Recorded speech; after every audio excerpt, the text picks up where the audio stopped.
Sony hasn't announced the PlayStation Plus Essential games for June 2025 yet, but here are 4 games that make a lot of sense.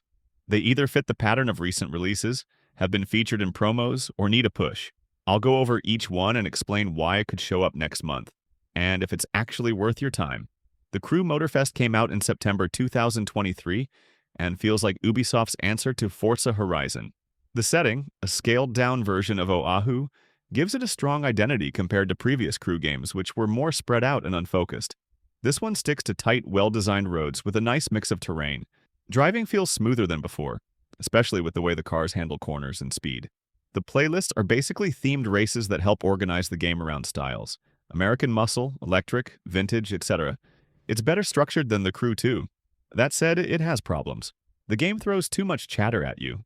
Over-explained dialogue, constant interruptions, and pop-up UI that pulls your attention away from the race. Still, it's a solid arcade racer, and dropping it on PS Plus would boost its online activity. Flintlock mixes Souls-style combat with guns, magic, and fast mobility.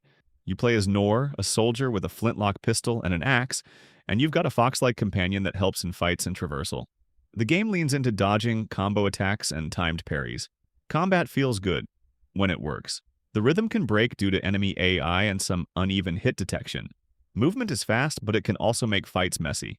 Level design feels copy-pasted in places, and it starts to drag after a few hours. Still, this is a Day 1 Game Pass title, and if Sony wants to keep pace, it makes sense for it to land on PS Plus Essential too. It's not a must-play, but some players will enjoy its faster take on Souls combat.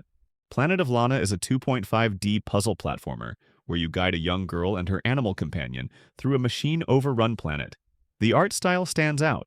Hand-painted visuals, a quiet tone, and no traditional dialogue. It feels like Inside or Limbo, but less violent and more relaxed.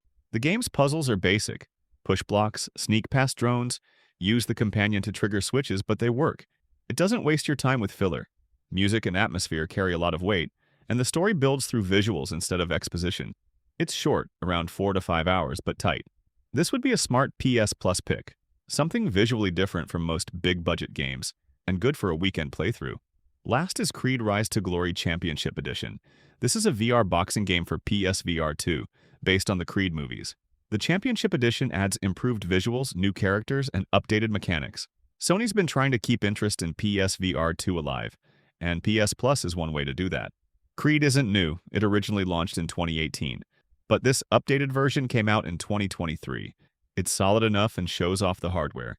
Expect Sony to use a recognizable name like this to promote VR content without having to fund something brand new. So, the Crew Motorfest brings big racing. Flintlock adds a flawed but interesting action game. Planet of Lana gives you a quiet break from all that. And Creed is here for the VR crowd. Not every game will hit for everyone, but this would be a balanced PS Plus month. We'll see what Sony actually does, but these feel like strong bets. Let me know what you'd want to see in June. Thanks for watching.